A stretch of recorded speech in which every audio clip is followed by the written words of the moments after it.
Hello friend, welcome to tap competition. तो हम सभी रेलवे के इम्पॉर्टेंट साइंस के प्रश्न पढ़ने वाले हैं। 5 होंगे प्रश्न। कुल कितने प्रश्न होंगे? 5 प्रश्न होंगे। चलते देखते हैं। पहला प्रश्न कि पक्षियों के अध्ययन को क्या कहा जाता है?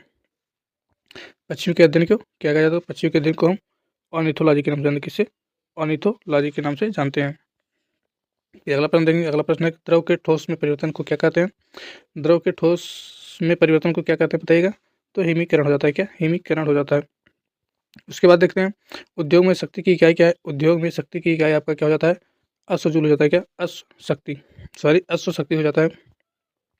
फिर अगला प्रश्न है एक मादा युग्म में क्रोमोसोम की संख्या होती है कितना? एक मादा युग्म में क्रोमोसोम की संख्या कितनी होती है? 23 आपका ऑप्शन नंबर 2 सही होगा, 23। उसके बाद देखेंगे विटामिन की खोज किसने की थी? तो विटामिन की खोज फंक ने की थी। कौन? फंक ने की थी। तो रसायन विज्ञान के 1 मिनट में 5 प्रश्न पढ़ने के लिए जरूर सब्सक्राइब करें। जय हिंद, जय भारत।